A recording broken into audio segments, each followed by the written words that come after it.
কোরআন কারীমে সূরা আরাফের 31 নম্বর আয়াত, এই সূরাটি আল কোরআনের 7 নম্বর সূরা। এই আয়াতের মধ্যে আল্লাহ রাব্বুল আলামিন বলেছেন, অকুলু ওয়াশরাবু ওয়া লা তুসরিফু ইন্নাহু লা ইউহিব্বুল মুসরিফিন। তোমরা খাও, পান করো, তবে অপচয় করো না। আল্লাহ বলতে এখন আমরা কি করি? আমরা খাবারগুলো খাই, পান করি, কিন্তু অপচয় করছি। প্রত্যেকটা জায়গায় আমরা কিন্তু সীমা লঙ্ঘন করছি। এর জন্য আমাদের জবাবদিহি করতে হবে। আসসালামু আলাইকুম ওয়া রাহমাতুল্লাহি ওয়া বারাকাতুহু। বিসমিল্লাহ ওয়া আলহামদুলিল্লাহ ওয়াসসালাতু ওয়াসসালামু আলা রাসূলিল্লাহ ওয়া আলা আলিহি ওয়া আসহাবিহি আজমাইন, আম্মা বা'দ। আল্লাহ সুবহানাহু ওয়া তাআলার দরবারে শুকরিয়া আদায় করছি। আল্লাহ রাব্বুল আলামিন আসরের সালাতের পরে মাসতুল ফাউন্ডেশন কর্তৃক আয়োজিত আজকের এই ইসলামের আলোকে সুস্থ জীবন এই প্রোগ্রামে হাজির হওয়ার মতো তৌফিক দিয়েছেন, সেই মহান আল্লাহ তাআলার দরবারে শুকরিয়া আদায় করছি আলহামদুলিল্লাহ। আপনারা যারা এসেছেন আপনাদেরকে ধন্যবাদ জানাই, মোবারকবাদ জানাই। মূল্যবান সময় দিয়ে আমাদের মাঝে উপস্থিত হয়েছেন। আমাদের অনেক মেহমান আছেন, তারা পরবর্তীতে আসবেন। আল্লাহ তাআলার কাছে দোয়া করি আল্লাহ তাআলা যে কথাগুলো আমাদেরকে বলবার তৌফিক দিবেন, এবং আপনারা যারা শুনছেন আল্লাহ তাআলা আমাদেরকে এগুলো আমল করার তৌফিক দান করুন, আল্লাহুম্মা আমিন। সম্মানিত দিনী ভাই বোনেরা, আমরা পৃথিবীতে কেন এসেছি যদি আমরা সেটা জবাব আমরা নিজেকে প্রশ্ন করি, তাহলে আমরা সৃষ্টিকর্তা আল্লাহ তাআলাকে খুঁজে পাবো। ওমা খালাকতুল জিন্না ওয়াল ইনসা ইল্লা লিয়াবুদুন। আল্লাহ তাআলা আমাদেরকে পৃথিবীতে পাঠিয়েছেন তার ইবাদত করার জন্য। এই উদ্দেশ্য মনে রাখলে দুনিয়ার সকল কাজগুলো আমার সুন্দর হবে, নির্ভুল হবে, এবং পরকালে আমাদের জবাবদিহিতাগুলো অত্যন্ত সহজ হবে। এখানে যে কথাগুলো বলার চেষ্টা করবো সেই কথাগুলো প্রথমত আমি আমাকে নসিহত করছি। আমার জন্য আপনারা দোয়া করবেন যেন আমি কথাগুলো নিজের ব্যক্তি, পরিবার এবং সমাজে যেন পালন করতে পারি। আমি সেই সাথে আপনারা যারা শুনছেন আপনাদেরকেও এই কল্যাণকার কথাগুলো নিজে ধারণ করা এবং গুরুত্বপূর্ণ কথাগুলো দীর্ঘ সময় মনে রাখা, পরিবারের সদস্যদের কাছে কথাগুলো পৌঁছে দেয়া, সমাজের মানুষের কাছে পৌঁছে দেয়া, স্তর বিন্যাসে যার যতটুকু প্রয়োজন তাকে আমরা যেন সেই দাওয়াতি কাজগুলো করতে পারি। আল্লাহ আমাদের সেই তৌফিক দান করুন, আমিন। রাসূল সাল্লাল্লাহু আলাইহি ওয়াসাল্লাম বলেছেন, বাল্লিগ বানি ওয়া আয়া। যদি একটি বাণীও হয় সেটি যারা এখন উপস্থিত নেই তাদের কাছে যেন আমরা পৌঁছে দিই, এই দায়ী ভূমিকা আমাদেরকে কাজ করার চেষ্টা করতে হবে। রাসূল সাল্লাল্লাহু আলাইহি ওয়াসাল্লাম বলেছেন যে, এই হাদিসের বক্তব্যে তিনি একটি কথা তিনবার বলেছেন, ইন্না দীনান নাসিহা। এই যে উপদেশ কল্যাণকামিতা, এটাই হচ্ছে দিন। আপনি আমার ভাই, আপনি আমার বোন, আপনি যেমন আমার কল্যাণ কামনা করবেন, আপনিও আমিও আমরা প্রত্যেকেই চেষ্টা করবো অন্য ভাইয়ের কল্যাণ কামনা করা। রাসূল সাল্লাল্লাহু আলাইহি ওয়াসাল্লামের সুন্নাহ পদ্ধতি হলো, যখন আমরা কখনো দোয়া করবো, এই দোয়ার জন্য এমন না হয় যে অন্যের জন্য দোয়া থাকে না, বরং দোয়া কবুলের যতগুলো আমল রয়েছে তার মধ্যে একটি হলো যে আমার দোয়ার মধ্যে যেন অন্য ভাইকে শামিল করে দোয়া করি। দোয়ার মধ্যে যেন রাসূল সাল্লাল্লাহু আলাইহি ওয়াসাল্লামের দুরূদ থাকে, আল্লাহ তাআলার প্রশংসা থাকে, এরকম করে অনেকগুলো আমল আছে। সেজন্য আমি চাই আমার কর্মকাণ্ড, আমার কথা যেন আপনি আমার কথাগুলো শুনে আমাকে আপনার দোয়া শামিল করেন। ঠিক তেমনিভাবে আপনারও কাজ হবে এমন কল্যাণকর কথাগুলো আমাকে পৌঁছানো, যার মাধ্যমে আমার প্রত্যেকটা দোয়ায় যেন আপনাকে শামিল করতে পারি। আল্লাহ আমাদেরকে ঠিক সেভাবেই এগিয়ে যাওয়ার তৌফিক দান করুন, আল্লাহুম্মা আমিন। বিষয় হচ্ছে ইসলামের আলোকে সুস্থ জীবন। এখানে কয়েকটি কথা, একটি হলো ইসলাম, তারপর হলো সুস্থতা এবং আমাদের জীবন। ইসলাম বলতে আসলে আমরা কি বুঝি? ইসলাম মানে হচ্ছে আত্মসমর্পণ। যদিও আমরা অনেকেই মনে করি ইসলাম মানে শান্তি। যদি আত্মসমর্পণ করি তাহলে শান্তি আসে, এই শান্তিটা হচ্ছে একটা ফলাফল। তো আল্লাহ তাআলার কাছে আমি সারেন্ডার করবার কারণেই আমি একজন মুসলিম। আর এই সারেন্ডার করেছি লা ইলাহা ইল্লাল্লাহু মুহাম্মাদুর রাসূলুল্লাহ এই বাক্যের মাধ্যমে। আমি যখন সালাতে দাঁড়িয়ে যাই তখন কিন্তু সারেন্ডার করছি, আল্লাহু আকবার বলছি। এই যতবার আমি হাত তুলছি, যতবার আল্লাহু আকবার বলছি, আমি আল্লাহর বিধানকে মানবো জীবনে। আল্লাহ মহান, আল্লাহর বড়ত্ব আমি ঘোষণা করবো, তার তাসবিহ করবো, এই নিজেকে সারেন্ডার করলাম। এই সারেন্ডার করবার কারণে জীবনের প্রত্যেকটা পদে যতক্ষণ আমি সুস্থ থাকবো, ঘুম থেকে উঠে পুনরায় ঘুমানো পর্যন্ত আমরা আল্লাহ তাআলার বিধানগুলো মানবো। এই জন্যই আমি সারেন্ডার করলাম আল্লাহর কাছে। এরপরে হলে আমি একজন মুসলিম। সম্মানিত ভাইরা, শুরুতে এই কথাগুলো বলে নেওয়া দরকার এই জন্যই যে আমরা অনেক মানুষ মনে করে যে আমার বাবা মুসলিম ছিল, দাদা মুসলিম ছিল, আমিও মুসলিম। আসলে ইমানের হাকিকত বইয়ের মধ্যে যদি আমরা দেখি, সেখানে বলা হয়েছে যে আসলে একজন লেখকের ছেলে যেমন লেখক হতে পারে না, একজন প্রকৌশলীর ছেলে যেমন প্রকৌশলী হয় না, ঠিক তেমনিভাবে আসলে মুসলিমের ছেলে মুসলিম হয়, কিন্তু পরবর্তীতে সে আবার বিশ্বাসের কারণে আবার এই মুসলিম থেকে সে বের হয়ে যেতে পারে, খারিজ হয়ে যেতে পারে। তো সেজন্য এটি আসলে আমাকে ধরে রাখতে হবে আমার বিশ্বাসের কারণে। একজন মানুষ যেমন অন্ধকারে যে ব্যক্তি দেখে না, যার হাতে আলো নাই, সে যেমন অন্য পথিকে পথ দেখাতে পারে না, যার মধ্যে ইসলামের আলো নেই সেই মানুষটি আবার অন্য মানুষকে পথ দেখাতে পারে না। আমরা রাস্তায় বেরিয়ে যখন যাই, যখন কোনো মানুষকে মনে করি আমাকে একদম পথ দেখাবে, কিন্তু হাজারো মানুষ আছে এখানে, ভালো মন্দ, চোর ডাকাত, নানা রকম লোক আছে। আমি যদি বলি ভাই আমাকে সাহায্য করেন, আর যাকে আমি সাহায্য চাইলাম সে যদি এমন হয় যে লোকটি আসলে প্রকৃতভাবে একজন দুষ্ট লোক, চোর কিংবা ডাকাত কিংবা একজন হাইজ্যাকার, তাহলে সে আমাকে আসলে পথ দেখাতে পারবে না, দেখাবে না। সে পথ দেখাবে ঠিকই, কিন্তু সেটি তার কল্যাণে, আমার কল্যাণে। সে এমন একটা জায়গা আমাকে গহীন জায়গায় নিয়ে যাবে যেখান থেকে হয়তো আমার কখনো সম্পদ চলে যেতে পারে, কখনো আমার জীবনও চলে যেতে পারে। সেই জন্য এই পথে চলার মতো সম্বল আমার আপনার লাগবে। ঠিক এই দুনিয়াতে মানুষেরা নানাভাবে জর্জরিত, অন্যায়, অপরাধ, শিরক, বিদআত, নানাভাবে আমরা জড়িয়ে পড়েছি। কাকে বিশ্বাস করবো, কার কথার দিকে যাব? কে আমাকে ওই ডাকাতের মতো এমন একটা পথ দেখাবে যে পথে আসলে ঈমানটা আমি করে ফেলবো? এরকম অসংখ্য ভিডিও, অসংখ্য লেকচার আমাদের সমাজে গণমাধ্যমে রয়েছে। আমরা তাদেরকে মনে করি তারা দ্বীনের দায়ী, পথ দেখা, কিন্তু আসলে এই দ্বীনের পথে এমন অনেক লোক আছে যারা মনে করেন যে নামাজ পড়া লাগবে না, দ্বীন বোঝা লাগবে না, পর্দা করা লাগবে না, মৃত্যুর কাছে সময় তার পীর সাহেবকে খবর স্মরণ করলেই হবে। এরকম অনেক বক্তব্য, আমি নাম দিলাম না, সেগুলো রয়েছে। সেই জন্য আমাদের ঈমান বাঁচাতে হবে। আর এই বিশুদ্ধ ঈমানের জন্য আমাদেরকে আল্লাহ তাআলার উপরে সম্পূর্ণভাবে বিশ্বাস করে এগিয়ে যাওয়ার চেষ্টা করতে হবে। সেই সাথে রাসূল সাল্লাল্লাহু আলাইহি ওয়াসাল্লামের পক্ষ থেকে যে নির্দেশনা আমাদের প্রতি রয়েছে, আল্লাহর পক্ষ থেকে যে বিধান আমাদের কাছে রয়েছে, আমরা যেন সেটা অধ্যয়ন করবার চেষ্টা করি, বলবার চেষ্টা করি। আমি এখানে যখন বক্তব্য দেবো, যতক্ষণ দেই আপনার কাছে মনে হবে এই কথাটি আসলে ঠিক, এই মুহূর্তে মেনেও নিবেন। কিন্তু কালকে যখন আবার দেখবেন একটা পর্যায়ে গিয়ে যে দেওয়ানবাগের এক লোক এমন একটা বক্তব্য দিয়েছে, মনে হবে যে ওই কথাটাই হতে পারে ঠিক। আরেকজন হয়তো মনে হবে এমন যে পীরের অনুসারী যা বক্তব্য দিয়েছে এটাই মনে হয় ঠিক। একজন হয়তো বলবে যে আসলে কিন্তু দরকার এটাই, মানব ধর্মই হচ্ছে আসল ধর্ম, লালনের ধর্মই হচ্ছে আসল ধর্ম।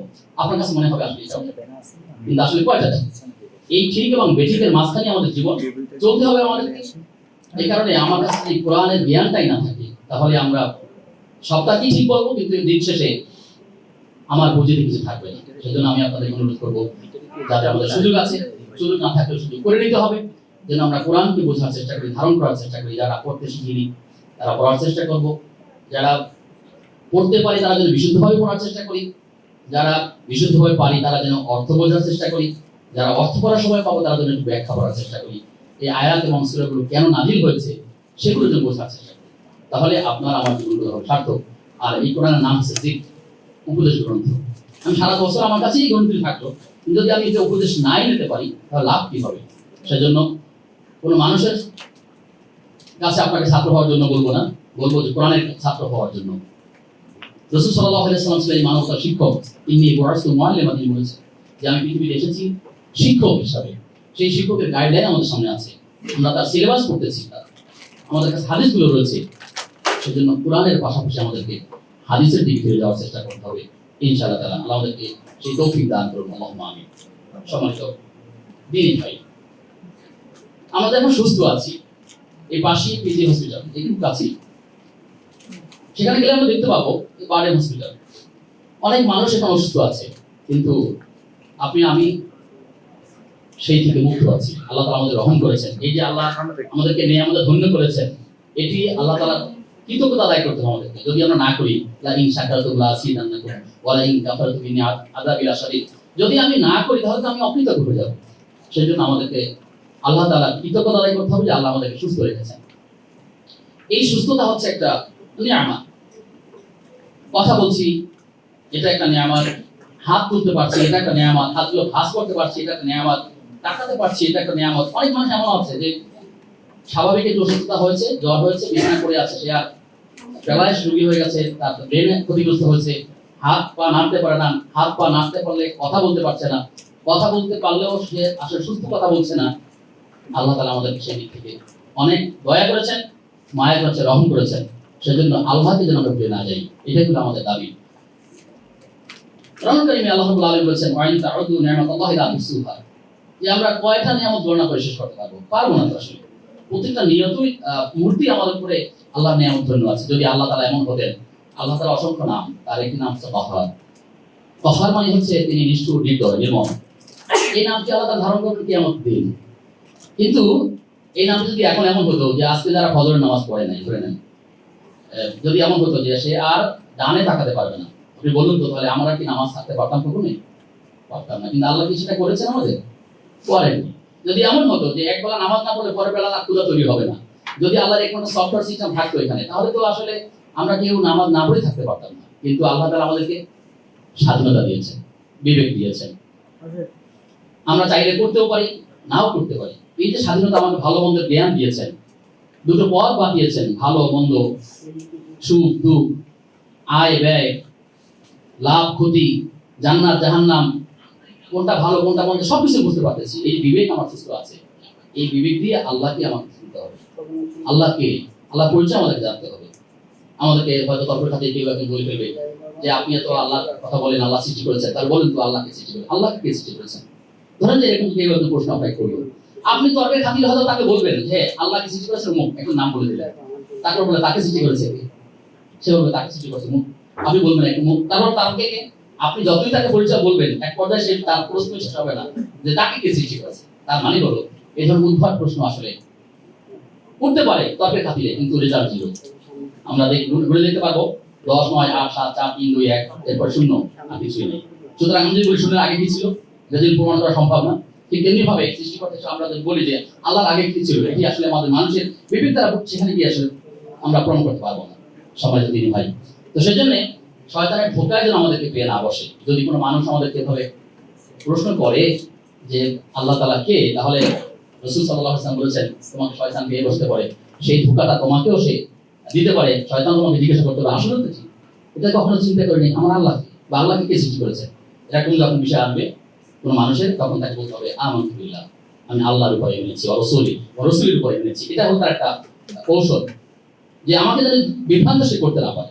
তো সেজন্য যখনই এমন কোনো প্রশ্ন আসবে যে আমানতু বিল্লাহ, আমি আল্লাহর উপর বিশ্বাস স্থাপন করি, রাসূলের বিশ্বাস স্থাপন, আমরা যে ঈমান এনেছি সেটা তো কথাগুলো তো এরকম, আমানতু বিল্লাহি ওয়া মালাইকাতিহি ওয়া কুতুবিহি ওয়া রাসূলিহি ওয়াল ইয়াউমিল আখির ওয়া কদরি খাইরিহি ওয়া শাররিহি মিনাল্লাহি তাআলা ওয়াল বা'সি বাদাল মাউত।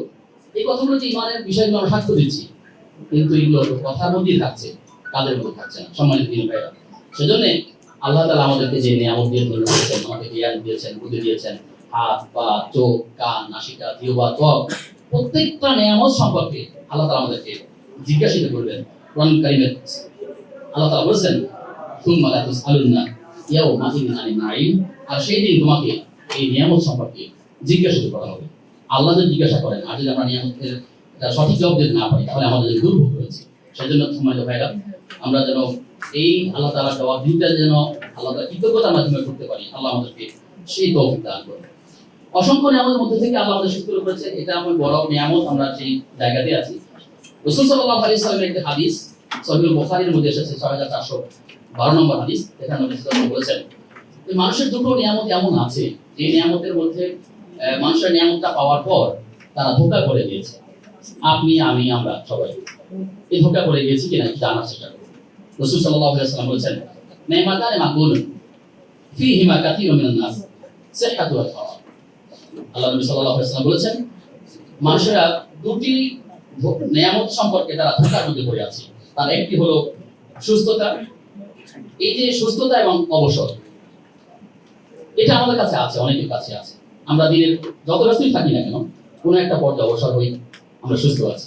কিন্তু এই যে সুস্থ আছি, এখন কাজটাই হলো ফাইদা ফারাগতা ফানসাব, অর্থাৎ আমি অবসর হলেই তো আল্লাহ তাআলাকে ডাকবো, আল্লাহর দিকেই দিন শেষে ফিরে যাবো। সেজন্য আমাদের এই সময়টাকে কাজে লাগাতে হবে। এই পুঁজিটা আমার, আমাদের জীবনের সমষ্টি, সময়ের সমষ্টির নাম হলো জীবন। অতীত, বর্তমান, ভবিষ্যৎ, এই সময় সমষ্টির নাম হলো আমার জীবন। সময় না থাকলে জীবন নেই। সূরা আসরে আল্লাহ তাআলা কসম করেছেন, ওয়াল আসর ইন্নাল ইনসানা লাফি খুসর, সময় কসম করে আল্লাহ তাআলা বলেছেন নিশ্চয়ই মানুষরা ক্ষতিগ্রস্ত হবে, তারা নয় যারা ঈমানদার। ইল্লাল্লাযীনা আমানু ওয়া আমিলুস সলিহাতি ওয়া তাওয়াসাউ বিল হক ওয়া তাওয়াসাউ বিস সবর। সকল মানুষ ক্ষতিগ্রস্ত হবে, তারা নয় যারা ঈমান আনে। ওয়া আমিলুস সলিহাতি, যারা সৎ কর্ম করে এবং তারা একে অপরকে সৎ এবং খুশি উপদেশ দেয়। আল আমরু বিল মারুফ ওয়ান নাহি আনিল মুনকার, সৎ কাজের আদেশ দেওয়া, অসৎ কাজ থেকে বিরত রাখার চেষ্টা করা, নিজেও বিরত থাকার চেষ্টা করা। তো এই যে ক্ষতিগ্রস্ত হবে আমরা হবো না ভালো কাজ করলে এবং ঈমান আনলে। আমাদের ঈমানগুলো কি আসলে যথার্থ হয় কিনা? ঈমান যদি ক্ষতিগ্রস্ত হয় তাহলে আমার সবই তো ক্ষতিগ্রস্ত। ভালো বা মন্দ সবকিছু আল্লাহ তাআলাই দিয়ে থাকে। সকল কিছু একজন মুয়াজ্জিন মসজিদ থেকে রাতে সালাতের দিকে হাইয়া আলাস সালাহ হাইয়া আলাল ফালাহ, আসো কল্যাণের দিকে আসো। অথচ এই কল্যাণের কথা বলি আমাদের যুব সমাজ, আমাদের তরুণ, আমাদের অনেক ভাই বোনেরা, তারা এখন রাস্তায় মিছিল করে বেরিয়ে বসে যে তারা প্রাণীদের মুখোশ মুখে ধারণ করে তারা রাস্তায় বেরিয়ে পড়ে, তারা কল্যাণের বার্তা দেওয়ার চেষ্টা করে। পহেলা বৈশাখে যেটা হয় সাধারণত, এগুলো আমরা দেখি, রেলি হয়ে থাকে।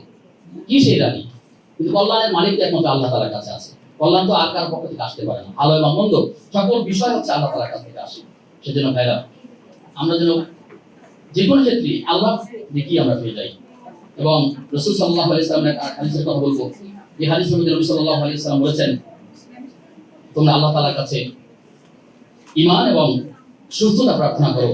আল্লাহ আল্লাহ ইয়াকিন ওয়াল মুআফা, যে তোমরা আল্লাহ তাআলা যখন চাইবা তখন সুস্থতা চাইবা এবং আল্লাহ তাআলার কাছে তোমার ঈমানকে ক্ষতিগ্রস্ত না হয়, সেই ঈমানকে উপরে অটল থাকতে পারি, সেই সাহায্য আল্লাহ তাআলার কাছে চাইতে হবে। তো এই যে আল্লাহ তাআলার কাছে আমি সুস্থতা চাইবো,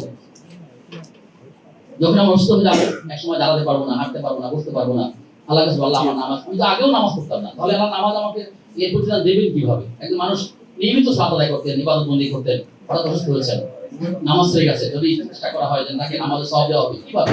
আমার আমল নামায় তো আগের আমলে ছিল না। তো সেজন্য আমাদেরকে এই নিয়ামতের কাছে আল্লাহর কাছে চাইতে হবে। আল্লাহ তাআলা আমাদেরকে এই সুস্থতার নিয়ামত ধন্য করেছেন, আমরা যেন সেই অবসরটাকে কাজে লাগাই, সুস্থতার এই নিয়ামতকেও কাজে লাগাই। আল্লাহ তারা করেছে জানার চেষ্টা করি, নিয়মিত 10টি আয়াত তেলাওয়াত করার চেষ্টা করা, তার অর্থ বুঝবার চেষ্টা করা, রাসূলের হাদিস থেকে দুই একটি হাদিস আমাদের বোঝার এবং জানার চেষ্টা করা, সেই সাথে ইসলামী সাহিত্য পড়বার চেষ্টা করা, অল্প অল্প করে হলেও যাতে দিন বুঝতে পারি। এই কাজগুলো আমাদের করার চেষ্টা করতে হবে। অন্য ভাইকে দিনের পথে আহ্বান করতে পারি, আমার সঙ্গিনী তাকে দিনের পথে আহ্বান করতে পারি, আমার সন্তানদেরকে সময় দিতে পারি। এই বিষয়গুলো যদি আমি উপলব্ধি করি, আপনি উপলব্ধি করেন, তাহলে আপনার এই কথাগুলো সমাজে, আপনার পরিবারে পৌঁছে দেওয়া সম্ভব। কিন্তু আমাদের এই ঘুমন্ত বিবেককে জাগ্রত করতে হবে। আমরা সামগ্রিক কিছু ইবাদতের মধ্যেই আমরা ডুবে আছি, কিন্তু ব্যক্তি গঠন করার চেষ্টা করছি না। আমাদের 24 ঘন্টা সময়কে আমরা নিজের জন্য ব্যয় করছি খুব কম সময়। আপনি ধরুন যে ছেলেকে স্কুলে নিয়ে যাওয়া আসা, মেয়েকে নিয়ে যাওয়া, স্ত্রীর জন্য সময় দেওয়া, বাজার করার জন্য সময় দেওয়া, কর্মস্থলে রুজি রোজগারের জন্য চেষ্টা করা, কিন্তু আসলে এগুলো তো জাগতিক থাকা দরকার। কিন্তু আমি আমাকে কতটুকু সময় দিয়েছি? আপনাকে যদি একটু প্রশ্ন করি, আপনি আপনার দাদার নাম জানেন কিনা? আপনি আপনার দাদার বাবা যিনি ছিলেন তার নাম জানেন কিনা? তাকে আপনি কতদিন মনে রেখেছেন? হয়তো বা দুই একজন মনে রেখেছেন, কিন্তু অনেক মানুষ এমন হবে আসলে দাদাকে ভুলে গেছেন, দাদার বাবাকেও ভুলে গেছেন, তার নাম হতে জানছেন না। অথচ আমার বাড়ি যেখানে, আমার ঘর যেখানে, যেখানে প্রত্যেকটা দিন আমি চোখ বন্ধ করে থাকি, দাদার ভিটিতেই আমি থাকি, দাদার নাম আমার মনে থাকে না, তার জন্য দোয়া করার মনে থাকে না। আপনার কি মনে হয় যে আমি দুনিয়া থেকে যখন চলে যাব, তখন আবার আমাকে আমার সন্তানরা, আমার পরবর্তী প্রজন্ম মনে রাখবে? এটা এরকমই যে আমি যদি আমার উচ্চতার কাউকে মনে না রাখি, আর আমার সন্তান যদি সেরকম তৈরি না করে, তাহলে তারা কেন আমাকে মনে রাখবে? আমার এমন কি কর্মকাণ্ড এখানে আছে যে আমাকে তারা মনে করবে? সমাজে ভাইরা, তো সেজন্য আমরা এমনভাবে নিজেদের তৈরি করবো যে আমরা যেন মৃত্যুর পরেও ভালো থাকতে পারি, আমাদের আমলনামায় যেন সওয়াবগুলো পৌঁছে যায়। সেজন্য আমাদেরকে সেই কাজগুলো করবার চেষ্টা করতে হবে। কোরআন কারীমে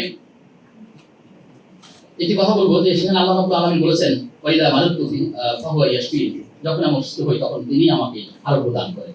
তাহলে আমরা যখন অসুস্থ হব, এটাই হচ্ছে আকীদা, এটাই ঈমান, যে আমরা যখন অসুস্থ হব, এটা সুস্থ করবেন কে? আল্লাহ তাআলাই সুস্থ করবেন, আল্লাহ তাআলাই সুস্থ করবেন। তো এই জন্য আমরা ওষুধ একটা সুন্নাহ পদ্ধতি গ্রহণ করবো, কিন্তু এর মানে এই না যে ওষুধ খেয়ে ভালো হয়ে যাবো। একই ওষুধ চিকিৎসক প্রেসক্রিপশন করেন, কিন্তু সবাই ভালো হতে পারছেন না। আল্লাহ যাকে তৌফিক দান তিনি ভালো হন না। এই জন্য সকল ঔষধে সবাইকে কাজ করবে না। তো আল্লাহ আমাকে ভালো করবে এই বিশ্বাস আমাকে রাখতে হবে, আল্লাহর কাছে আমাদের ফিরে যাওয়ার চেষ্টা করতে হবে।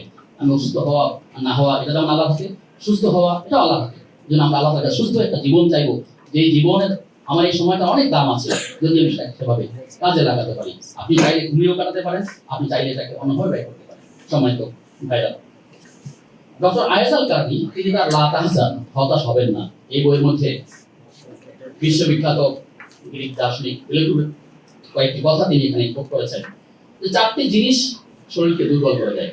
তার মধ্যে একটি হলো অতিরিক্ত কথা বলা, অতিরিক্ত ঘুমানো, অতিরিক্ত খাওয়া, অতিরিক্ত যৌন ক্রিয়া। তো আমরা তো আসলে এই অতিরিক্তের মধ্যে আছি। মনে রাখতে হবে, অতিরিক্ত কোনো জিনিস তবু ভালো নয়, তবুও লোকেরা কাছে টেনে নেয়। রাবারকে যত টানে লম্বা তত হয়, অতিরিক্ত টানলে পরে তাও ছিঁড়ে যায়। গাছ লম্বা হলে ভেঙে যাবে, অতিরিক্ত টানলে পরে সেটাও এক সময় ছিঁড়ে যাবে। ভালোবাসা ভালো বাটে, অধিক ভালো নয়। এই যে অতিরিক্ত কোনো জিনিস, ইসলাম একটা ভারসাম্যপূর্ণ জীবন ব্যবস্থা মানুষের মাঝামাঝি আমরা না শিখি না চলো। এই জন্য এই মধ্যম পন্থা আমাদের অবলম্বন করার চেষ্টা করতে হবে। আমাদের শরীয়ত হচ্ছে এমন যে আপনার শরীরে নাপাকি লেগেছে, কাপড়ে নাপাকি লেগেছে, এটাকে একটু ধুয়ে পরিষ্কার করলেই হবে। এমন না চরমপন্থী যে কাপড়ে তো লেগেছে, কাপড়টা আর রাখা যাবে না, কেটে ফেলতে হবে। অথবা এমন শিথিলতা নাই যে আমি এই নোংরাটা নিয়েই আবার সালাতে যেতে হবে। মধ্যম পন্থা জাতি হতে উম্মতে মুহাম্মাদের জাতি। তো বলছিলাম যে আসলে আমাদেরকে ক্ষতিগ্রস্ত করছে অতিরিক্ত বিষয়গুলো, অতিরিক্ত কথা বলা। সূরা মুমিনের মধ্যে বলা হয়েছে যে অতিরিক্ত কথা বলার সুযোগ কম, অতিরিক্ত কাজ থেকে আমাদের দূরে থাকার চেষ্টা করতে হবে। قد أفلح المؤمنون الذين هم في صلاتهم خاشعون, এই আয়াতের মধ্যে পরপর অনেকগুলো কথা বলা হয়েছে যে আমরা যেন সেই বেহুদা কথা, বেহুদা কাজ থেকে আমরা দূরে থাকার চেষ্টা করি, নিজেকে সময় দেওয়ার চেষ্টা করি। বলছিলাম এই বইয়ের মধ্যে তিনি আরো কয়েকটা কথা বলেছেন যে চারটা জিনিস আমাদেরকে ধ্বংস করে। তার একটি ছিল দুশ্চিন্তা, টেনশন, দুঃখ, ক্ষুধা এবং নিদ্রাহীনতা। আমরা এমন একটা সময় পার করছি যেই সময় আমাদের সন্তানরা অনেকটা নিদ্রাহীনতায় থাকে, ঘুমায় কম। আমি স্কুলে চাকরি করি, আমি স্কুলে গেলে অনেক সময় দেখা যায় আমার স্কুল 12টায় শুরু হয়, আমি দ্বিতীয় ঘন্টা তখন জিজ্ঞাসা করি আজকে নাস্তা খেয়ে আসছে কি, অনেকজন পাওয়া যায় যারা খাবার খেয়ে আসে না বাসা থেকে। মানে সে দুটো বাচ্চে, তারপর সে খাবার খায় না, সে টিফিন আওয়ারে হয়তো একটু ঝালমুড়ি খাবে অথবা কিছু বাজারে খেতে ওইগুলো খাবে, বাসায় গিয়ে আবার সেই 4টার পরে খাবে। তার মানে হচ্ছে এই যে অনিয়ন্ত্রিত একটা জীবন আমাদের সন্তানদেরকে আমরা গড়ে উঠতে দিচ্ছি, বেড়ে উঠতে দিচ্ছি, এই জন্য আমরা পিতারাই দায়ী, আমরা শিক্ষকরা দায়ী, আমরা মায়েরা দায়ী।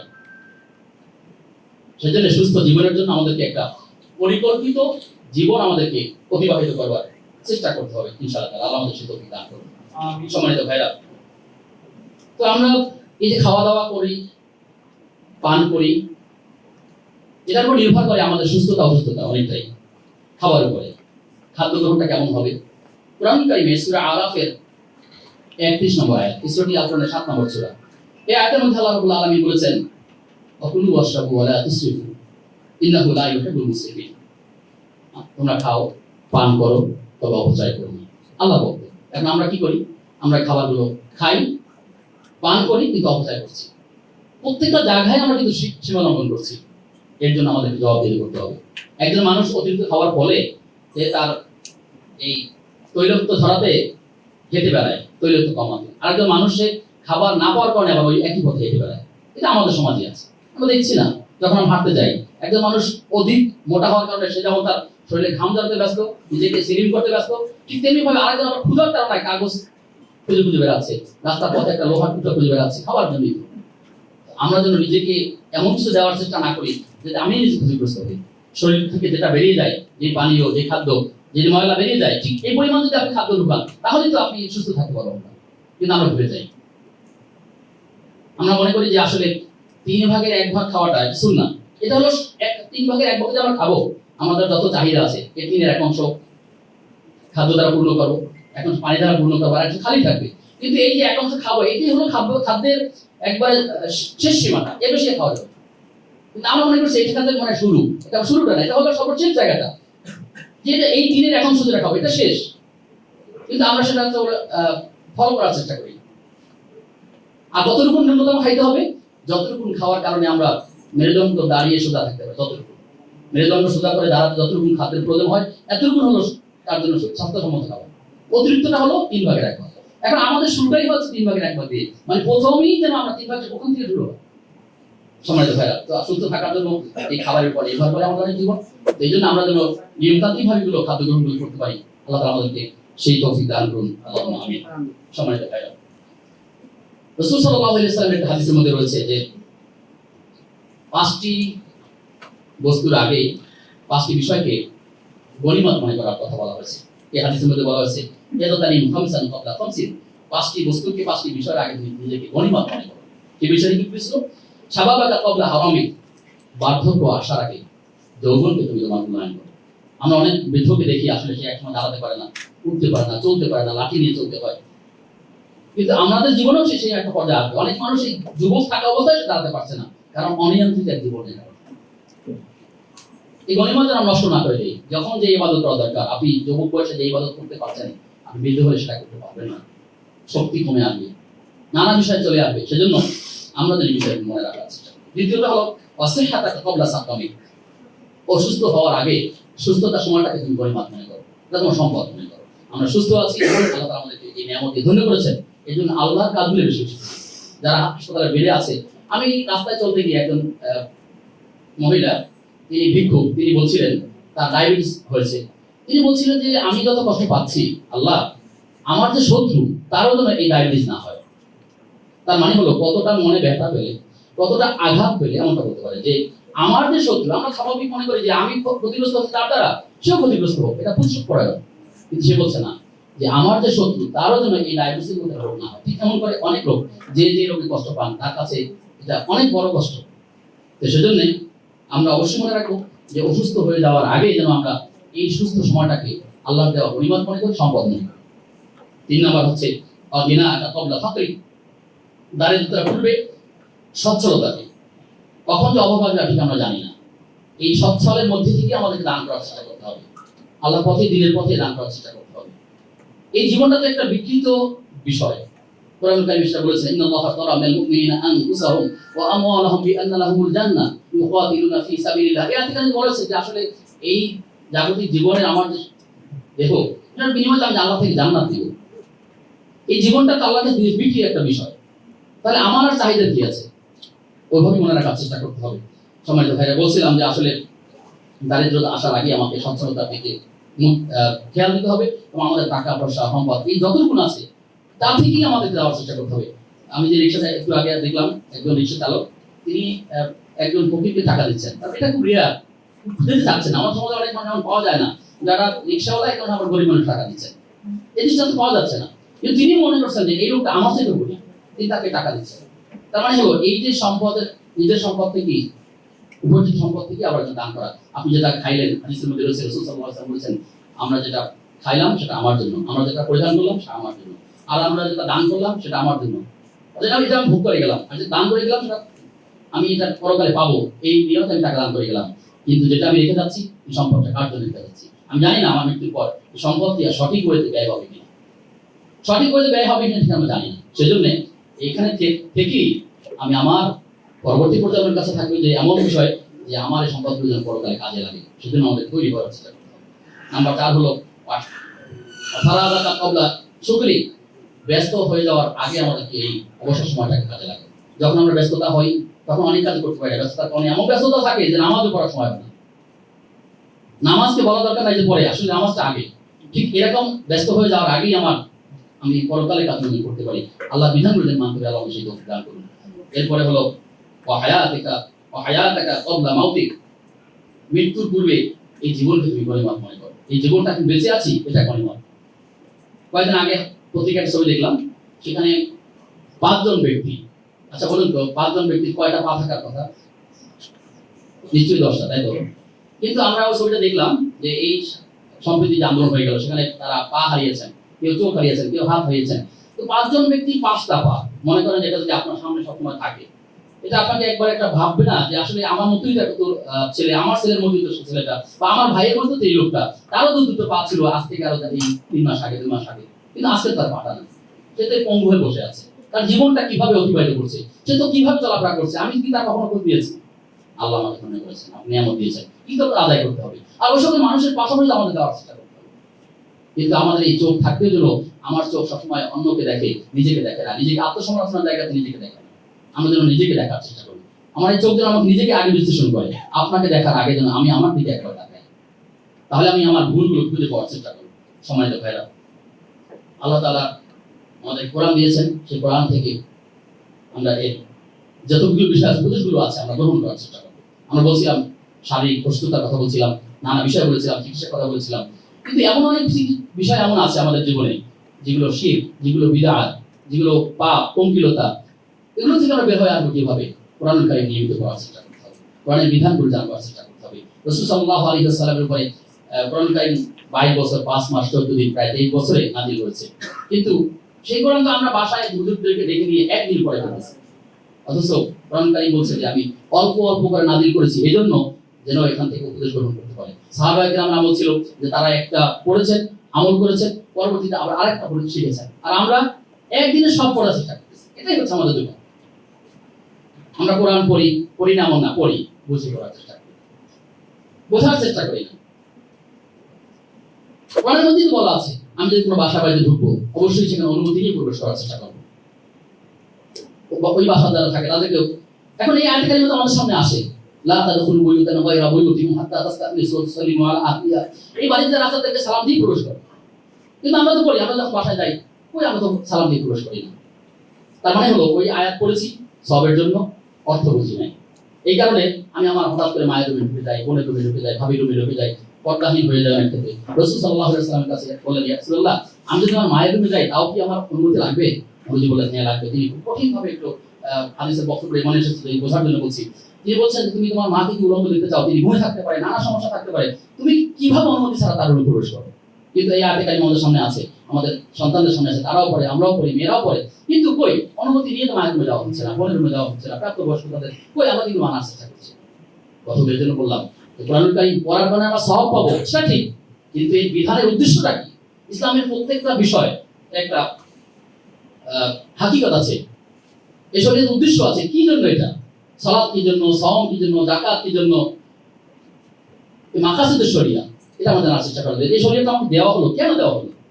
প্রত্যেকটা আয়াতের একটা প্রেক্ষাপট আছে, কেন আয়াতটা বলা হলো, হাদিসের প্রেক্ষাপট আছে, কোন কারণে এটা বলা হয়েছিল। আমরা এগুলো না জানার কারণে আমরা আসলে সঠিকভাবে উপলব্ধি করতে পারি। কোরআন এবং হাদিসকে আমরা এমন ভাবে রেখে দেই, আসলে এটাকে ওরকম গুরুত্ব দেওয়ার চেষ্টা করি। সম্মানিত ভাইরা, আমরা যেন বুঝে পড়ার চেষ্টা করি। আল্লাহ আমাদের সেই তৌফিক দান করুন, আমিন। অনেক অতিথি এসেছেন, আমি কথা শেষের দিকে চলে এসেছি। তো বলছিলাম যে আসলে এই কোরআনগুলো জানবার পাশাপাশি আমাদেরকে রাসূল সাল্লাল্লাহু আলাইহি ওয়াসাল্লামের হাদিসকেও বলবার চেষ্টা করতে হবে। আমাদের সমাজে আরেকটি ফিতনা হলো যে আহলুল কোরআন নামধারী, কিন্তু এসে আহলুল কোরআনও না। কারণ হলো কোরআনেই তো বলা আছে রাসূল সাল্লাল্লাহু আলাইহি ওয়াসাল্লামের কোনো আনুগত্য করবার চেষ্টা করতে হবে। বলে দিন তুহিব্বুনাল্লাহ ফাত্তাবিউনি ইউহিব্বুকুমুল্লাহ ওয়া ইয়াগফির লাকুম যুনুবাকুম আল্লাহু গফুরুর রহিম। এই আয়াতে কারিমের মধ্যে আল্লাহ তাআলা বলেছেন যে হে নবী, আপনি মানুষকে আপনি বলে দেন, কুল ইন কুনতুম তুহিব্বুনাল্লাহ, তোমরা যদি আল্লাহকে ভালোবাসতে চাও, ফাত্তাবিউনি, আমি মুহাম্মদ সাল্লাল্লাহু আলাইহি ওয়াসাল্লাম অনুসরণ করো, ইউহিব্বুকুমুল্লাহ, তাহলে আল্লাহ তোমাদেরকে ভালোবাসবেন, ওয়া ইয়াগফির লাকুম, আল্লাহ তোমাদের ক্ষমা করবেন, যুনুবাকুম, তোমাদের পাপ সম্পূর্ণ, আল্লাহু গফুরুর রহিম, আল্লাহ তাআলা ক্ষমাশীল। সুতরাং সেই কোরআনের মধ্যেই তো বলা হয়েছে রাসূল সাল্লাল্লাহু আলাইহি ওয়াসাল্লামের আনুগত্য করবার চেষ্টা করতে হবে। মাইয়াতুল্লাহ রাসূলুল্লাহ ফাকাদ আতা আল্লাহ, যে ব্যক্তি রাসূল সাল্লাল্লাহু আলাইহি ওয়াসাল্লামের আনুগত্য করলো সে তো আল্লাহকে আনুগত্য করলো।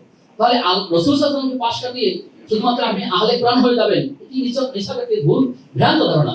আমাদের সমাজে এরকম অনেক বই আছে, অনেক লেখক কেমন পাওয়া যাবে যারা নিজেকে মনে করছে আমি কোরআন স্টাডি করছি, হাদিসের মধ্যে ভুল থাকতে পারে, হাদিস অনেক পরে এসেছে, হাদিস মানুষ শুনতে শুনতে এসেছে। প্রশ্ন হলো কোরআনটা আপনি কিভাবে পেলেন? এই কোরআনটাও তো যেই লোকের মাধ্যমে পেয়েছেন, যেই নবীর মাধ্যমে পেয়েছেন, সেটি তো অভিনির্ভর ছিল, আপনি কি যাচাই করতে পারবেন? তো যেটাতে আপনি পারবেন না, কোরআনটাকে বিশ্বাস করেন সেই নবীর, অথচ সেই নবীর কথাকে আপনি বিশ্বাস করছেন না। সম্মানিত ভাইরা, সেজন্য এই শুধু আহলুল কোরআন অর্থাৎ কোরআন বা হাদিস বাদ দিয়ে শুধু কোরআন অনুসরণ করা, এর কোনো সুযোগ নেই। আমরা যেন এই ভুল পথে না চলে যাই, আল্লাহ আমাদেরকে সেই তৌফিক দান করুন, আমিন। প্রচলিত মত এবং পথ নামে একটি বই কয়েকদিন আগে আমরা গণমাধ্যমে দেখেছি, এসেছে। যিনি বইটি লিখেছেন তিনি কিন্তু বিভ্রান্ত করার চেষ্টা করছেন। প্রচলিত ইসলাম এবং সঠিক ইসলাম, প্রচলিত ইসলাম এবং সঠিক ইসলাম, এটা যিনি লিখেছেন তিনি মানুষকে বিভ্রান্ত করছেন। তাহলে আপনি যাবেন কোন দিকে? মানে আপনি কোন যাওয়ারই সুযোগ নাই। তিনি বলছেন খাঁটি জিনিস বিক্রি করছি, ওই খাঁটির মধ্যে সমস্যা রয়েছে। সেই জন্য আমাদের চোখ কান খোলা রেখে খুব সতর্কতার সাথে বইগুলো পড়ার চেষ্টা করবেন, লেখা পড়ার চেষ্টা। আমি কার লেখনী পড়ে পড়ে আমি অন্যভাবে হয়ে যাচ্ছি, কার লেখা পড়ে আমি লালনবাদ হয়ে যাচ্ছি, এভাবে করে আমাদেরকে মিস না করে আমাদেরকে সেদিকে লক্ষ্য রাখার চেষ্টা করতে হবে। সম্মানিত ভাইরা, আমরা দেখি জীবনের প্রত্যেকটা ক্ষেত্রে যখন আমরা কাজ করব সেখানে কল্যাণ রয়েছে, রাসূল সাল্লাল্লাহু আলাইহি ওয়াসাল্লামের সুন্নাহ রয়েছে। সুন্নাহ বাদ দিলে মানুষ কল্যাণ থাকে না। আপনি ধরুন যে আমরা যদি এখন পানি খাই বোতল থেকে, এই পানি খাওয়ার জন্য আমার কি করতে হবে? আমি ডান হাত দিয়ে নিব, আমি এখানে বসে পান করবো, 3 বারে পান করবো, বিসমিল্লাহ বলবো, শেষে আলহামদুলিল্লাহ বলবো, পানিতে কোনো ময়লা আছে না খাবার পাত্রটা আমরা দেখে নেওয়ার চেষ্টা করবো। এই প্রত্যেকটার মধ্যে কল্যাণ আছে, কিন্তু আমরা আসলে খেয়াল করছি না। খেয়ালই করছি না। আমরা যেন এই ছোট্ট একটা আমল হলেও যেন ওইগুলো খেয়াল করা হচ্ছে। ইসলামের এমন কোনো বিষয় নাই যেখানে অকল্যাণ রয়েছে, অকল্যাণ ইসলামের মধ্যে নেই। যা কল্যাণকর তাই আছে। রাসূল সাল্লাল্লাহু আলাইহি ওয়াসাল্লাম আমাদেরকে কল্যাণ মনে করেছেন, তিনি এটা বলেছেন। এজন্য আমরা কোরআনের পাশাপাশি যেন হাদিসকে আমল দিতে পারি, হাদিসকে পড়ার চেষ্টা করি, কোরআন যত গুরুত্ব দিয়ে পড়ার চেষ্টা করি, ঠিক তেমনি ভাবে আমরা হাদিসকেও কাছাকাছি পড়ার চেষ্টা, বোঝার চেষ্টা করবো। এই হাদিস হচ্ছে কোরআন কারীমের ব্যাখ্যা। আল্লাহ আমাদেরকে সেভাবে এগিয়ে যাওয়ার তৌফিক দান করুন। সম্মানিত ভাইরা, ইসলামের আলোকে সুস্থ জীবন, আমরা যখন সুস্থ হই, এই অসুস্থ হওয়াটাও তো একটা পরীক্ষা। কোরআন কারীমে আল্লাহ তাআলা বলেছেন, ওয়ালা নাবলুওয়ান্নাকুম বিশাইইন মিনাল খাউফি ওয়াল জু'i ওয়া নাকসিন মিনাল আমওয়ালি ওয়াল আনফুসি ওয়াস সামারাত ওয়া বাশশিরিস সাবিরিন। এই আয়াত কারিমার মধ্যে এই যে নফসের ক্ষতি, এই নফসের ক্ষতি এক ধরনের তাফসীর বলছে, এটা সুতরাং এই পরীক্ষা যদি আমরা করে যাই, অবশ্যই আমাদেরকে ধৈর্য ধারণ করার চেষ্টা করতে হবে, আল্লাহ তাআলার কাছে সাহায্য প্রার্থনা করার চেষ্টা করতে হবে। ওয়ালা নাবলুওয়ান্নাকুম বিশাইইন মিনাল খাউফি, আল্লাহ বলেছেন তোমাদেরকে আমি ভয় দ্বারা পরীক্ষা করব, মিনাল জু'i তোমাদের ক্ষুধা দ্বারা পরীক্ষা করব, ওয়া নাকসিন মিনাল আমওয়ালি সম্পদের ক্ষতি দ্বারা তোমাদের পরীক্ষা করব, ওয়াল আনফুস তোমার নফসের, তোমার আত্মা, তোমার ব্যক্তি জীবন দ্বারা তোমার পরীক্ষা করব, ওয়াস সামারাত তোমাদের এই ফসলের ক্ষতি দ্বারা তোমাদেরকে পরীক্ষা করব, ওয়াবাশশিরিস সাবিরিন যারা এই সকল ক্ষেত্রে ধৈর্য ধারণ করবে তাদের জন্য রয়েছে সুসংবাদ। যারা ধৈর্যশীল। এখন আমরা যেন সেই ধৈর্যশীলের জায়গায় থাকতে পারি, ধৈর্যশীলের জায়গাটা অবলম্বন করতে পারি। আল্লাহ আমাদের সহিত দান করুন, আমিন। সম্মানিত ভাইরা, দুনিয়ার জীবনটা আপনার কাছে আমার কাছে খুব সহজ হবে তখন যখন আপনি দুই একটি রাসূলের কথাকে আপনি প্রাধান্য দিতে পারবেন। যেমন ধরুন যে আমরা এখানে অনেক ভালো থাকতে চাই, কে না চায়? আমি চাই, আপনিও চান, সবাই চাই। কিন্তু যদি আমরা মনে রাখি আর দুনিয়া সিজনুল মুমিন ওয়া জান্নাতুল কাফির, এই দুনিয়াটা মুমিনদের জন্য একটা জেলখানা নয়, কাফিরদের জন্য একটা সরাইখানা, ভিসখানা বা জান্নাত। এটা যদি আমরা মাথায় থাকে তাহলে এখানে আমাদের অতৃপ্তি বলতে কিছু থাকবে না। আমরা সহজেই অল্পতে তুষ্টি হয়ে যাওয়ার চেষ্টা করতে পারি। যদি অল্প তুষ্টির গুণ যদি কোনো মানুষের মধ্যে থেকে বেরিয়ে যায়, তখন সে মানুষ পদে পদে ভুল করে এবং তার লোভ বেড়ে যাবে, সীমাহীন লোভ বেড়ে যাবে, সে তখন শান্তি পাবে না। আজ আমার ঢাকা শহরে বাড়ি নেই বলে আপনি যখন একটা বাড়ি চিন্তা করবেন, জায়গা কিনবেন, তখন যাকে আপনি ফলো করেছেন তার তো 10টা বাড়ি হয়ে যাবে। আপনি যখন তাকে বলে 10টা বাড়ি বানাবেন, তখন সে ঢাকায় থাকবে, সে অন্য জায়গায় বাড়ি করে ফেলবে। তো আসলে ওভাবে নয়, তাকাতে হবে নিচের দিকে। অল্প তুষ্টির গুণ যেন আমাদের মধ্যে থাকে, আল্লাহ আমাদের সেই তৌফিক দান করুন। সম্মানিত ভাইরা, এই যে অসুস্থতা, এই যে রোগ, এগুলো আসলে যখন হয়, হাদিসের মধ্যে এসেছে রাসূল সাল্লাল্লাহু আলাইহি ওয়াসাল্লাম বলেছেন, পায়ে যদি একটা কাঁটাও বিদ্ধ হয়, এই কাঁটার কারণে আল্লাহ তাআলা গুনাহ মাফ করেন। তাই বলে আমরা ইচ্ছা করে আবার কাঁটা করতে যাব না। অর্থাৎ কোনো জেল, জুলুম, বিপদ আপদ আমরা কখনোই কামনা করব না। যদি আসে সেক্ষেত্রে আমরা ধৈর্য রাখতে হবে। মুমিন তো তার নাম, বিপদে পড়লে সে হতাশা হবে না, সে আনন্দিত হলে আল্লাহর প্রশংসা করবে। সে যখন কোনো কিছু লাভ করবে, অর্জন করবে, অবশ্যই সে আল্লাহ তাসবিহ করে, আল্লাহ এটা আমার জন্য সৌভাগ্য, আল্লাহ তুমি আমাকে দয়া করেছো, আমি তোমার কৃতজ্ঞতা আদায় করছি। আবার যখন সে পাবে না, সে মাহরুম হবে, সে এখন কোনো একটা কিছু হারিয়ে ফেলবে, তখন আল্লাহ কাছে বলবে, আল্লাহ তুমি আমার দিবা আমাকে। সেই ধৈর্য ধারণ করার চেষ্টা করতে হবে, সেই সবর তাকে করতে হবে। এটাই হচ্ছে মুমিনের শিক্ষা। সম্মানিত ভাইরা, তো আমরা যেন সেভাবেই নিজেকে গড়ার চেষ্টা করি। আল্লাহ আমাদেরকে সেই তৌফিক দান করুন, আমিন। প্রিয় উপস্থিতি, রাসূল সাল্লাল্লাহু আলাইহি ওয়াসাল্লাম তিনি তার জীবন আমাদের সামনে রেখে গেছেন, কিন্তু আমরা অন্যান্য সকল বই পড়লেও রাসূলের জীবনীটা একবার পড়ার চেষ্টা করি না। আমি আপনাদের অনুরোধ করবো, আমরা যেন বই পাঠক হই, পড়ার চেষ্টা করি, বইগুলো কিনে বাচ্চাদেরকে উপহার দিই। বাচ্চাদের জন্য বাজারে অনেক গল্পের বই আছে, ওগুলো বাচ্চাদের দিলে তারা মজা করে পড়বে, নিজেও পড়বেন, বাচ্চাদেরকে গল্প শোনাবেন, মায়েরাও শোনাবেন, ঘুমের সময় গল্প শোনাবেন, তাহলে দেখবেন যে ওরাও ভালো লাগবে, ওরা এখন গল্প শুনতে পছন্দ করে। কিন্তু আমি যদি না জানি গল্প শোনাবে কি, আপনি যদি না জানেন শোনাবে কি? এই জন্য সন্তানদেরকে আসলে করার চেষ্টা করতে হবে। আমরা শুধুমাত্র নিজের চেষ্টাই করলাম, কিন্তু সন্তানকে গড়ে তুললাম না, লাভ করতে হবে না। আপনি যখন সালাতে যান, দাঁড়িয়ে যান, মেয়েটাকে নামাজে দাঁড়িয়ে যান। আপনি যখন মসজিদে চলে যান, আপনি নিজেও সন্তানটাকে হাতে করে নিয়ে যান, যে একটু মোটামুটি বুঝে মসজিদ কি জায়গা, কোন জায়গায় সালাত আদায় করা হবে, কি করতে হবে। কিন্তু যখন আপনি যাবেন তখন সেই অভ্যস্ত হবে। আপনি যখন কোনো দান করবেন, তখন সন্তানটাকে কিছু দানের জন্য উদ্বুদ্ধ করবেন, কেউ দেখবে যে না এটা দিতে হয়, সে অভ্যস্ত হবে। এরকম করে আমাদের সন্তানদেরকে আসলে আমরা এই ভালো কাজের সাথে আমরা জড়িত করবো। তা নাহলে একসময় দেখা যাবে যে আপনি এক পথে আছেন আর আপনার সন্তান, আমার সন্তান অন্য একটা মতদর্শ লালন করে সে অন্যদিকে হারিয়ে গেছে, কোনো প্রশ্ন হবে না। এমনটা যেন না হয়, তার আফসোস থাকবে, অনেক শেষ পর্যন্ত অনেক আফসোস থাকবে।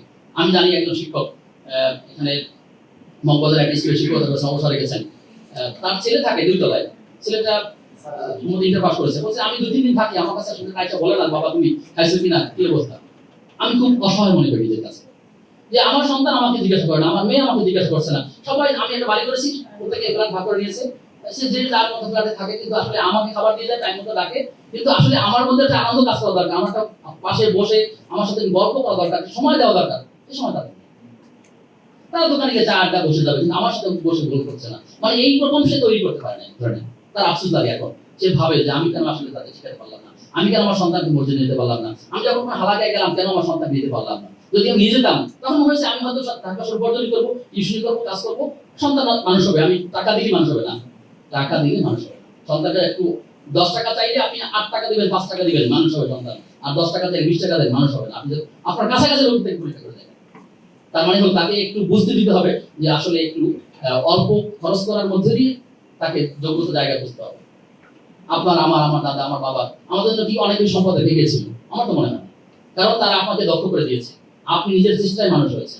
আপনাকে মনে করতে হবে আমি আমার সন্তানকে এভাবেই রেখে যাবো যে সন্তান নিজের উপার্জনের জন্য সেটাকে কাজে লাগাতে তার ব্রেন।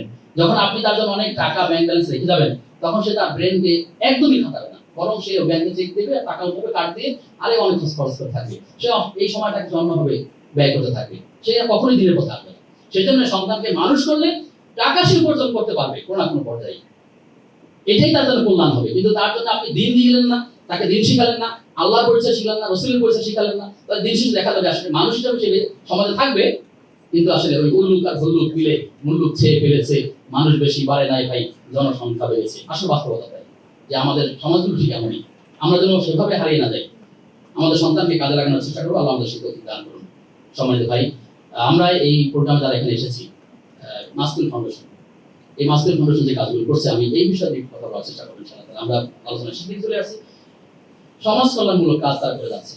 আমি মাসকুলের সাথে পরিচিত সেদিন থেকে, যেদিন করোনা শুরু হয়েছিল, অর্থাৎ করোনার সময় আমি এই মাসকুলকে দেখেছি, তার অ্যাড করে আসতো। এর আগে মাসকুলকে আমি চিনতাম না। তো তারা কি কাজগুলো করেছে, কোরআন কারিমের একটি আয়াতে কারিমা যদি ধরে রাখি তাহলে তার কাজের সাথে মিলে যেতে পারে। আল্লাহ রাব্বুল আলামিন বলেছেন, তাআওয়ানু আলাল বিররি ওয়াত তাকওয়া ওয়া লা তাআওয়ানু আলাল ইসমি ওয়াল উদওয়ান। তোমরা ন্যায় এবং কল্যাণের কাজে একে অপরকে সহযোগিতা করো, পাপ এবং সীমালঙ্ঘনের কাজে একে অপরকে সহযোগিতা করো। আমার ওস্তাদ এইটার ব্যাখ্যা বলেছিলেন যে একজন মানুষ যারা ধূমপান করে সে একটা অন্যায় করছে, সে টাকার অবস্থায় করছে, পরিবেশের নষ্ট করছে, তারপরেও যদি বলা হয় ভাই আমাকে একটা আগুন দেন, আমার দিয়ে সিগারেটটাকে ধোয়াই না, বলছে না আপনি দিবেন না। আপনি অন্যায় করেন, কিন্তু আপনি অন্যায় কাউকে সহায়তা করবেন না, দিবেন না। এটা মজা করেন যে আপনি ধূমপান ছেড়ে দিবেন যতক্ষণ না ছাড়বেন, কিন্তু আপনি যেন এটা অন্যায়টা কাউকে সহায়তা না করেন। বুঝার জন্য বলছিল আর কি, যে ঠিক এমনি ভাবি আমরা ভালো কাজের জন্য সামিল হতে পারি। মাসকুল ফাউন্ডেশন যে কাজগুলো করে, তারা সেলাই প্রশিক্ষণ নারীদের জন্য দিয়ে থাকে, তারপরে মাদ্রাসা রয়েছে, আর অনেক সামাজিক কাজগুলো রয়েছে। ঠিক এই কাজগুলো আল্লাহ সন্তুষ্টির জন্য অবশ্যই আমরা মনে করবো যারা এখানে দায়িত্ব পালন করছেন তাদের প্রতি আমার আহ্বান থাকবে, জীবনের প্রত্যেকটা কাজ যেন আল্লাহ সন্তুষ্টির জন্যই হয়, তাহলে আপনার সময়, আপনার শ্রম প্রত্যেকটা ইবাদতে পরিণত হবে। আর যদি এর বিকল্প আপনি রুচিত অনুভব করতে পারেন, কিন্তু একই কাজ করবেন, যদি আপনি নিয়মটাকে খালি করে নেন যে আসলে আমি এই উপকারটাই করছি কিন্তু আল্লাহর জন্যই করছি, তাহলে দেখবেন যে কাজের বরকত পাবেন, সময়টাও ভালো লাগবে।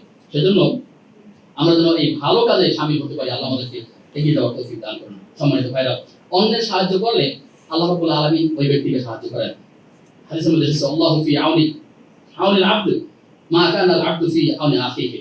যখন কোনো বান্দা অপর বান্দার জন্য, অপর মানুষের জন্য কল্যাণে এগিয়ে যায়, তখন আল্লাহ তাআলা তার এই কাজের জন্য তাকে সহায়তা করে এবং তাকে বারাকা দান করে, তাকে জন্য এগিয়ে যায়। এজন্য আমাদের চেষ্টা করতে হবে আমাদের পাশে যারা আছে, ক্ষুধার্ত থাকলে তাকে খাবার দেওয়ার ব্যবস্থা করা, বস্ত্রহীন থাকলে বস্ত্র দেওয়ার ব্যবস্থা করা, কারো কাউন্সিলিং এর প্রয়োজন হলে তাকে কাউন্সিলিং করা। সবার টাকার প্রয়োজন নেই, সবার অনেক কিছু প্রয়োজন নেই, খাবারের প্রয়োজন নেই, তার দরকার সে বলছে যে আমি আসলে বাঁচতে চাই না, আমার আত্মহত্যা করার প্রয়োজন, তখন তাকে সাপোর্ট দিতে হবে। আপনি আত্মহত্যা করার বিকল্প আছে, আপনি এখানে থাকা দরকার নেই, অনেক জায়গায় থাকতে পারবেন, গোটা পৃথিবী আপনার জন্য বাঁচার সুযোগ আছে, আত্মহত্যা করতে হবে না, আপনি কাউন্সিলিং দরকার। আমরা আমার সন্তানদেরকে কাউন্সিলিং করি না, এই কাউন্সিলিং বড় একটা এক করে আমাদের পরিবারকে সংগঠিত করতে। আমাদের সন্তানরা অনেক সময় এমন বুঝ ধারণ করে যে এই বুঝের কারণে সে দুনিয়া থেকে চলে যেতে চায়। আমরা যেন সন্তানদেরকে বিপদের দিকে ফেলে দেই, তাদেরকে আমরা কাউন্সিলিং করার চেষ্টা করবো ইনশাআল্লাহ তাআলা। সম্মানিত ভাইরা, জান্নাতে যাওয়ার বৈশিষ্ট্য এবং জাহান্নামে যাওয়ার বৈশিষ্ট্য আমি খুব সংক্ষেপে 5 মিনিট করব ইনশাআল্লাহ তাআলা। অভাবীদেরকে খাদ্য দান করা না করা এটা জাহান্নামী লোকের বৈশিষ্ট্য। জান্নাতীরা যখন জান্নাতে যাবে এবং যারা জাহান্নামের সাথে দেখা যখন হবে, তখন তারা জিজ্ঞাসা করবে মা সালাকাকুম ফি সাকার, তোমরা জাহান্নামে আসলা কেন, আসলা কিভাবে আসলা, কি অপরাধ ছিল তোমাদের? তখন তারা বলবে ক্বালু লাম নাকু মিনাল মুসাল্লিন, আমরা আসলে মুসলিম ছিলাম না, নামাজ পড়তাম না, ওয়ালাম নাকু নুতআমিল মিসকিন, আমরা দরিদ্রকে খাবার দিতাম। দেখুন জাহান্নামীদের সাথে জান্নাতী লোকের দেখা হলে বলবে তোমরা জাহান্নামে কেন আসছো? আল্লাহ সেটা বলে দিয়েছেন যে আমরা আসলে অভাবীদেরকে খাদ্য দিতাম না এবং নামাজ পড়তাম না। আমরা যারা এখন বসে আছি, আমরা কারা? আমরা যদি মুসলিম দাবি করি, আমাদের অবশ্যই সালাত আদায় করা উচিত। মান সালাত মুতাআম্মিদান ফাকাদ কাফারা, যে সালাত আদায় করে না সে তো আসলে কুফরির দিকে বর্জিত হয়ে যাবে, তো কাফির হয়ে যাবে। কিন্তু আমরা বলছি না কাউকে, কিন্তু পার্থক্য হলো এই, কিন্তু আমরা নামাজ পড়ছি না। কোনো একটা স্কুলে একজন জিজ্ঞাসা করলো যে নামাজ পড়ে না কারা, সে বলছে তারা অমুসলিম।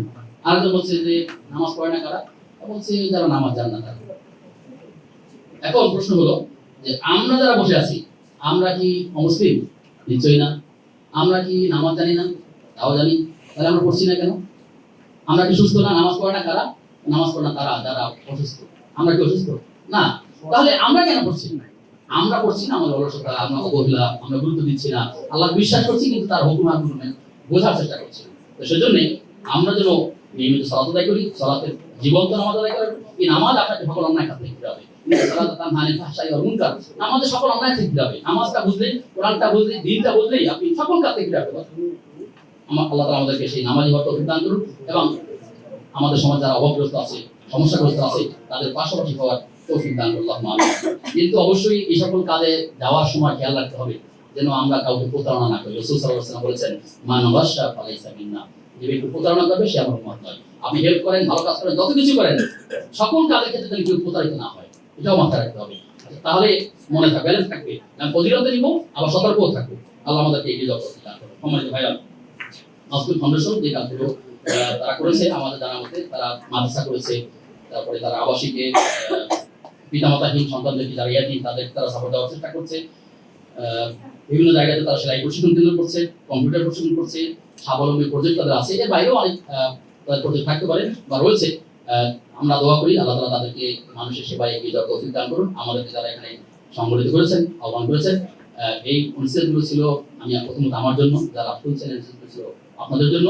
আল্লাহ তাআলার কাছে দোয়া করি আল্লাহ তাআলা যেই কথাগুলো আমার জন্য কল্যাণকর, যেই কথাগুলো আপনার জন্য কল্যাণকর, আল্লাহ যেন সেই কথাগুলো আমাদের ব্রেনের মধ্যে স্থায়ী করে দেন, মেমোরিতে। আর যেই কথাগুলো অকল্যাণকর, যেগুলো মনে কোনো কল্যাণ নাই, খুব দরকার পড়বে না, আল্লাহ যেন সেগুলো আমাদের ব্রেন থেকে ভুলিয়ে দেওয়ার চেষ্টা করেন। সুবহানাকাল্লাহি ওয়া বিহামদিকা, আশহাদু আল্লা ইলাহা ইল্লা আনতা, আস্তাগফিরুকা ওয়া আতুবু ইলাইক।